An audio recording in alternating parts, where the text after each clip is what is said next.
Egaa dhaggeeffattoota keenya har'as keessummaa addaa isaniif qabaannee dhiyaannee jirra. Namni kun nama barumsaan fagaatee warroota sammuu ciccimoo qabanii jedhanii asii dhiyaatan keessas tokko. Maqaan keessaniin isaniin jedhu? Maqaa kooti. Maqaan koo Dr. Shifaa Gingilchaan jedhama. Dr. Shifaa? Dr. Shifaa Gingilchaa. Dr. Shifaa Gingilchaa. Maqaan kun maalirraa dhufe akkam? Maal si galche gaaffii jettuuf? Galatooma akka biraatiif hin gaafanne. Ayyee mee gaheen hojii keessanii maali? Gaheen hojii kiyyaa baay'eedha. Lakkaa'een fixu jechaadha. Yuunivarsiitii Itoophiyaa hedduurraan eebbifame. Kanaaf waa baay'een beeka. Sammuun koo guddaadha. Baay'ee guddaadha sammuun koo. Maaliin eebbifamtani? Waa baay'een hin eebbifame. Lakkoofsan qabu baayoloojii, keemistirii, afaan Oromoo, Ingiliff, siivikii baay'eedha lakkaa'een fixu. Umriin keessa waggaa meeqa? Umriin koo umrii 18. Waggaa gama barattan barnoota kana? Waggaa 8 baradhe baayoloojii, keemistirii, fiiziksii 8, afaan Oromoo 8, Ingiliffa 8. Ayyee mee jalqaba irratti gaaffii san gaafannaa gaaffii fi deebii fi erga guyyaadhaa kanasin nuu dhiyaattanii gaaffii nu san gaafan jalqaba irratti gaaffii qaxxaamuraatii akkuma amal kennaa gaaffii qaxxaamuraa san gaafanna. Addunyaa kanarra ardiiwwan torbaan jira irra ardii hunda caal bal'aa ta'e kami? Ciroodha. Ardii ciroodha. Ciroo baay'ee bal'aa kan ta'edha. Ardii ciroo ayyee waa'ee magaalaawwan Itoophiyaa keessa jiranis si gaafadha. Magaala Finfinneetii fi magaalli Addis Ababaa kiiloomeetirii meeqa gargar fagaata?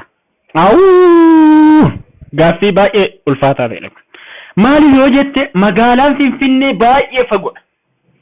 Barahaa keessa kuttee gammoojjii kuttee keessa darbiteedha. Garuu Addis Ababaan xiqqoo as dhiyoodha gara keenyatti. Addis Ababaan dhiyoodha yeroo deemtes baay'ee sitti tola bashannanaaf baay'ee gaariidha. Finfinneen baay'ee fagoodha. Si gala? Ayyee magaalaawwan biroo keessa magaala Adaamaatii fi Naazireetii kamtuu caalaa magaalaa Finfinnee yookiin magaalaa guddootti Itoophiyaa irraa kamtuu caalaa itti dhiyaata? Naazireetii fi Adaamaa kamtuu caalaa magaalaa Finfinneetti dhiyaata? Adaamaan baay'ee itti dhiyoodha. Maaliif yoo jette Adaamii lama bira darbiteeti kan Finfinnee seentu. Naazireetoo? Naazireet baay'ee fagoodha. Maaliif yoo jetta qarqara naannoo Ameerikaa akkas gortee gamoon dheeraan tokko jira. Si gala miti? Bakka achidha. Gaaffiin waan gaariidha ooman jedhu gaaffiin itti aanee si gaafannu gaaffii waa'ee barnootatii wal qabata.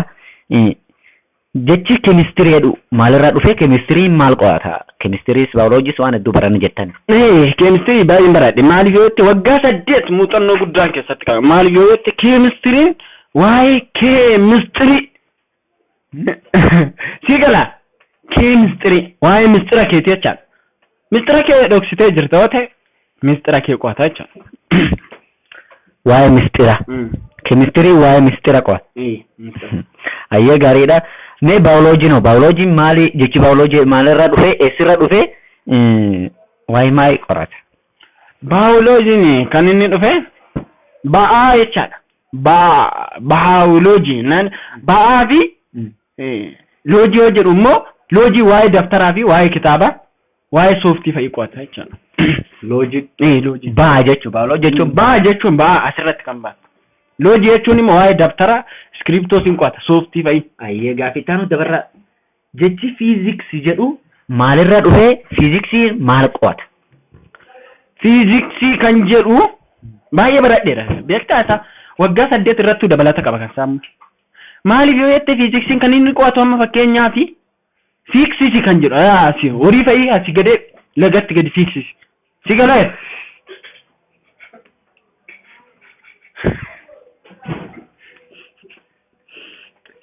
Itti fufa waa'ee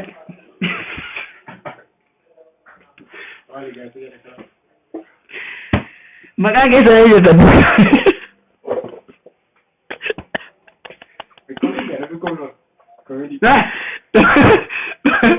Ayo dokter, bakka dabo. Maal natti kolfita?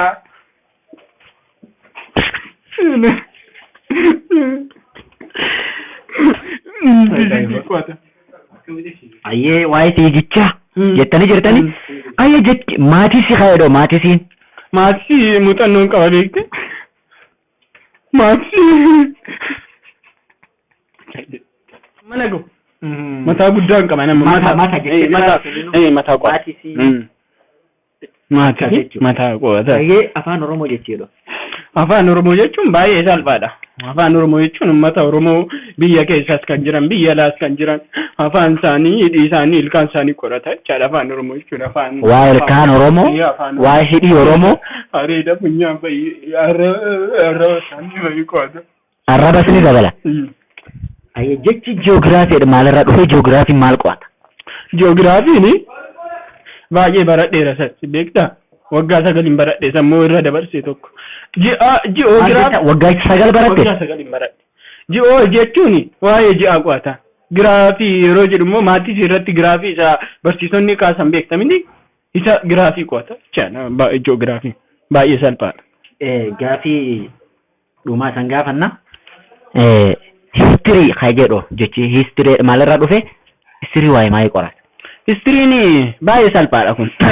Histiriin kan inni qo'atu history.